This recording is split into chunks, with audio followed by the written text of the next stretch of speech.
your cult boyfriend, talking about Lawrence of Arabia.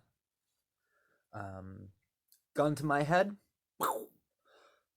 I would tell you that Lawrence of Arabia is the finest, most bestest motion picture ever made.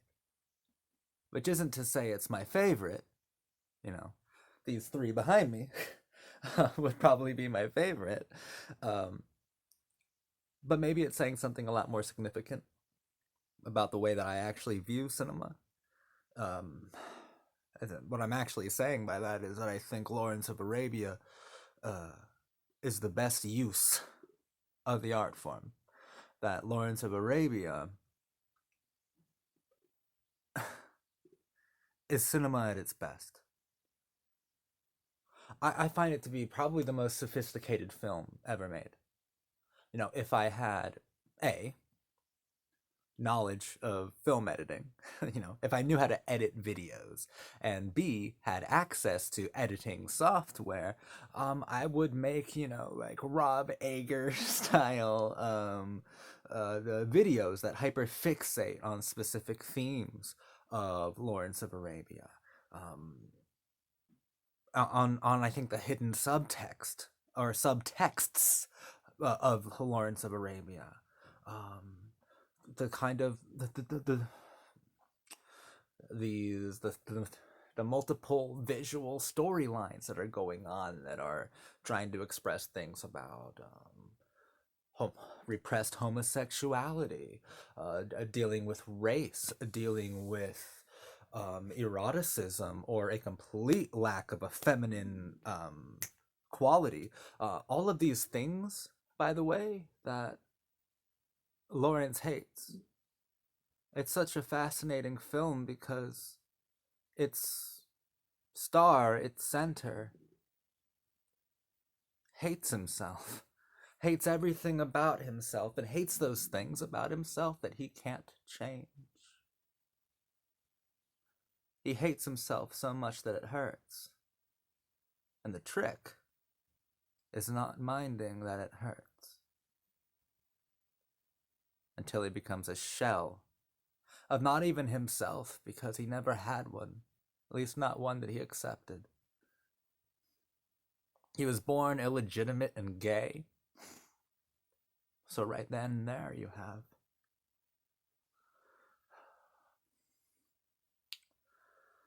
outrage over a lack of masculine license, a lack of access to a masculine lineage. And gay, he was either a repressed homosexual or he was asexual. And this film deals with alleged rapes, um, with sexual torture. It deals with his repressed homosexuality. It deals with the fact that he hates himself for it, and even blames himself in a very nuanced way for the alleged rape.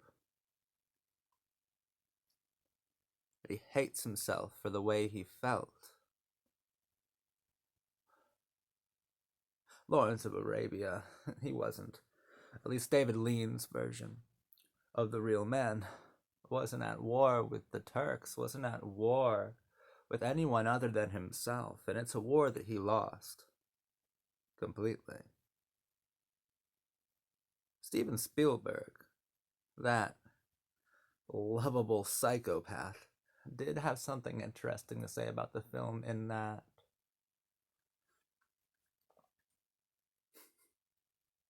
it might be revisionist history, but it's so romantically poetic that it justifies its revisions.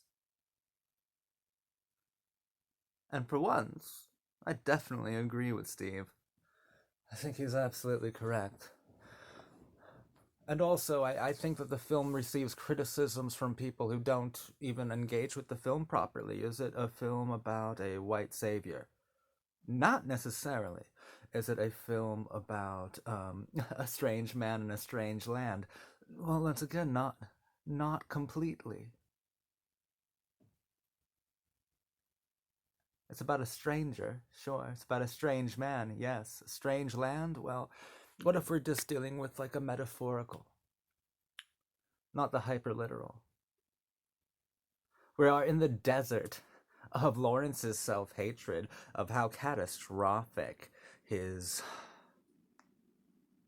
mania can get. I mean, Lawrence does unforgivable things in here, acts of barbarism of which the Arabs chastise him for, cry over. Completely unforgivable things. And he knows it. And it's almost as if he slaughters in order to make sure that if there's any chance of salvation, he doesn't have access to it. As if to make it a point to himself. Like one final blow. No wounded. Well, near the end of the film, Lawrence is emotionally crippled. He's completely wounded. And what does he do? He metaphorically executes himself by becoming a complete barbarian. No, this isn't about a white savior. This isn't about some colonial wet dream. It's not anything like that, and I don't understand why anyone would think so. All you have to do is actually watch the film and see that this man is sick. This man is eternal, but he's eternally fractured. And those those cracks are so deep that you can lose yourself in them, just like he loses himself in each one of his cracks. His repressed, his traumatic, his overwhelming sense of self-hate.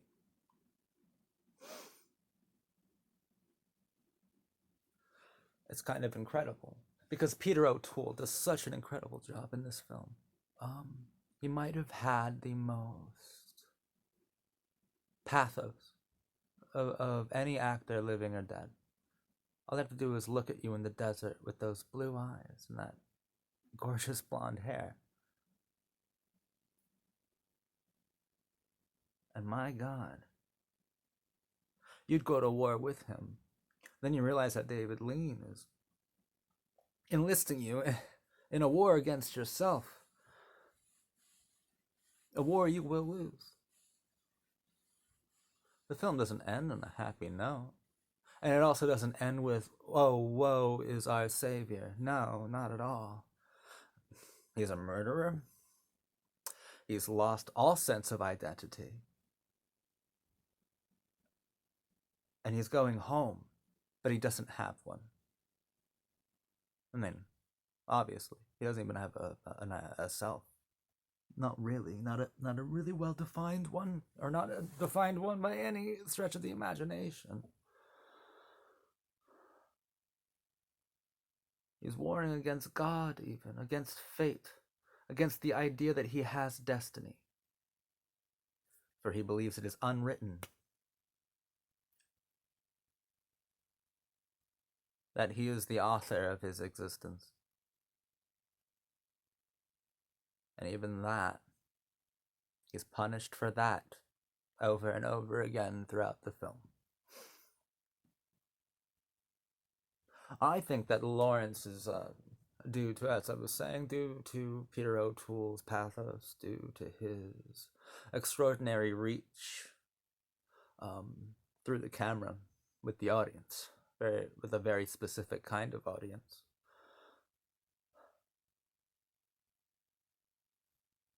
Maybe the the self-doubting young man, which the world is full of them. Those kind of people like myself who watch the film and really see themselves immediately in Peter O'Toole's character. And yes, I am saying character, because I guess unlike most of the world, I can separate history from something that is romantically poetic, something that is cinematic. David Lean is using the story of of T.E. Lawrence to investigate a very, very troubled and dark part of the human condition that makes self-destructive men extremely ambitious in extraordinarily chaotic times.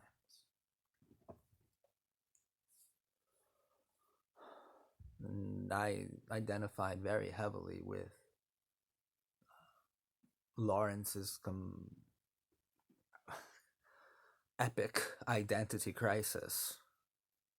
David Lean's film is wonderfully put together. It's incredibly composed. Like I said at the beginning, I feel like this is the most complicated film ever made. You can, I think, laboriously, painstakingly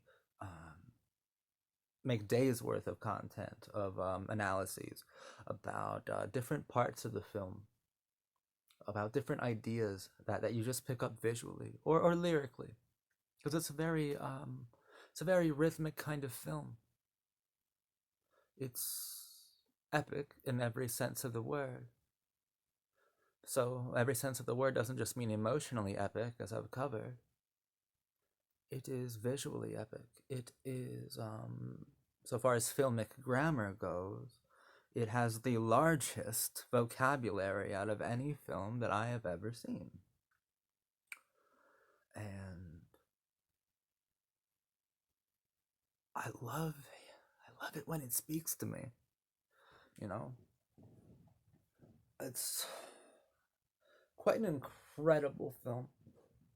It's just like every time I watch it, I'm so pulverized, which isn't to say it's an exhausting experience. This isn't like, it's not like watching like a Bergman film or a Tarkovsky or a Malick picture. It's not that kind of pulverizing experience, because David Lean was, I'm sorry to say it, no, not really. He just has a different sort of reputation from those people, but David Lean is a much better director than those people. Because the true way to be completely pulverizing isn't to be relentlessly so, right? David Lean's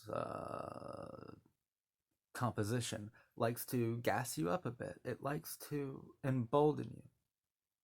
It likes to give you courage, because it's going to punish you with it.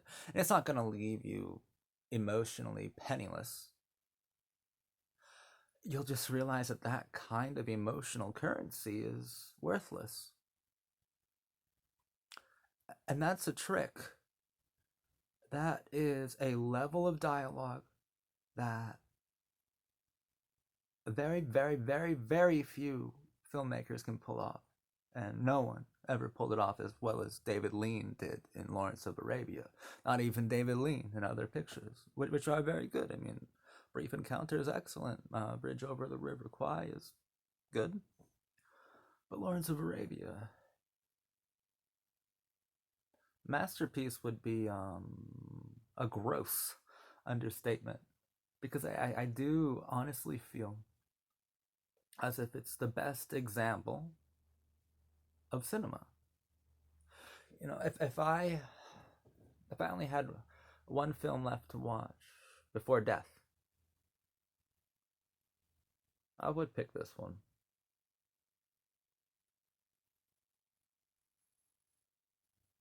I feel like there are a lot of mysteries here. But unlike something Kubrickian, I feel like these mysteries have explanations. And I feel like you feel them deep in your heart when you're watching it. The absence of a feminine quality is magnified by the film's repressed sexuality of its center, of its central figure. And you realize that for a man who has experienced so much more than most anyone else on the planet, is still completely inexperienced, in a way, humanistically naive, for being so exceptionally gifted uh, uniting, bridging gaps, and commanding some very troubled and damaged sorts of people. Well, it takes an especially damaged, sordid, and troubled individual to do just that.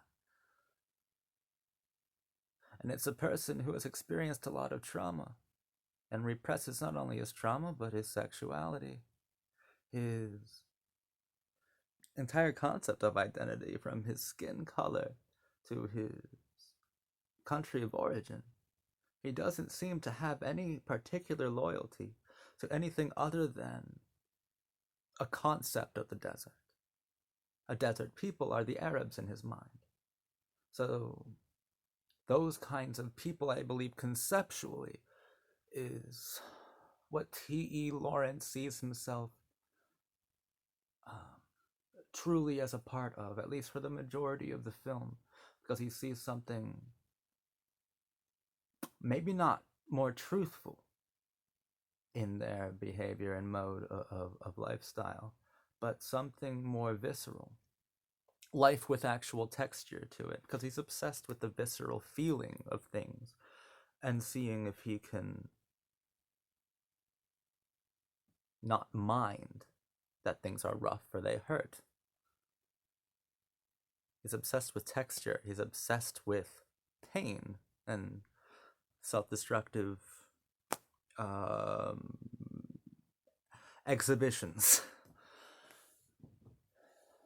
He was a self-destructive exhibitionist, wasn't he? And aren't we all? In a way. Very impressed by this movie. As you see, I'm losing myself in waxing poetically, I suppose.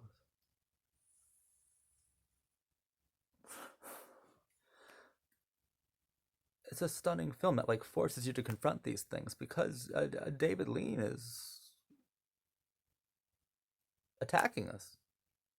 Or not necessarily. I mean, we're watching Lawrence attack himself over and over again.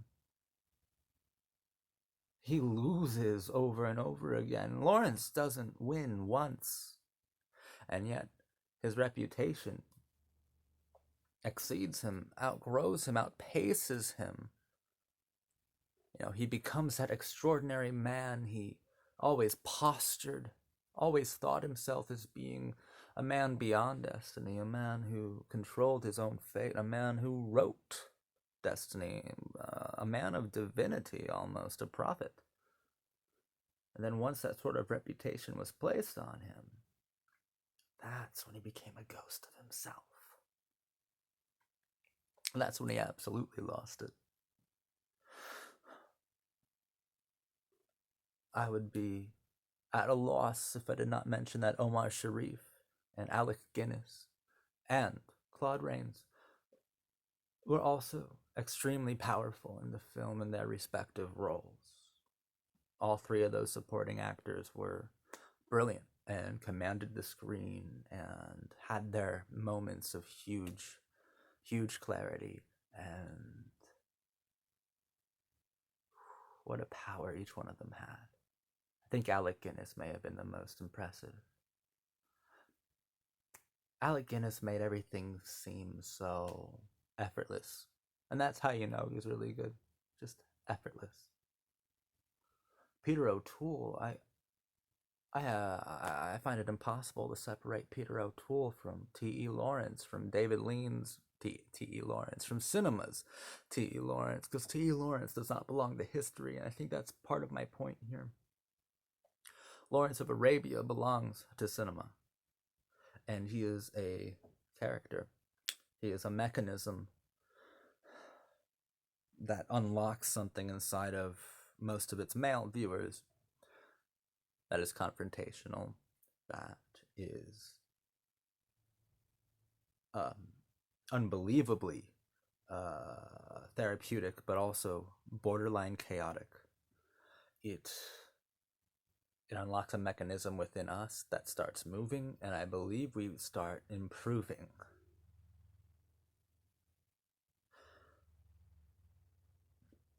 Because the Lawrence of Arabia of cinema, he can absorb our pain.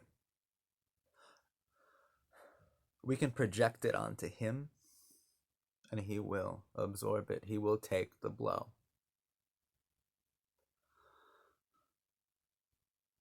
This film has absorbed so much pain from so many viewers. And everything about its composition, its makeup, its sound design, its color, its meter, its scale, it makes it seem so effortless. You can just unload, vent. You can attack the film with all of your self-hate, and the film will absorb it, and it can be so cathartic. How does the film do it and survive? How does celluloid absorb that much pain? The texture of an audience. How does it absorb the texture of such a large audience so easily? Well, the trick is not minding that it hurts, because it does hurt. This is a film in pain. And it's a pain projected onto it by the viewer. There are moments of elation. There are entire sequences of that just dazzle you, that make you smile because it has been a success, a victory. But remember, bravado, it will be punished.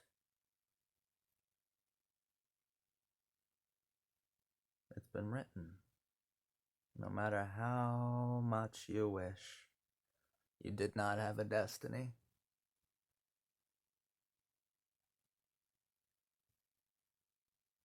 well, who knows about that? Lawrence of Arabia is an amazing movie. I love it. I think it's great. Yeah, gun to my head, boom, boom, pow. It's, the best movie ever made. Thanks for watching my channel. I've been your cult boyfriend. Make sure to subscribe, comment, share, or don't do any of those things. But thanks for sticking it out with me. It means a lot.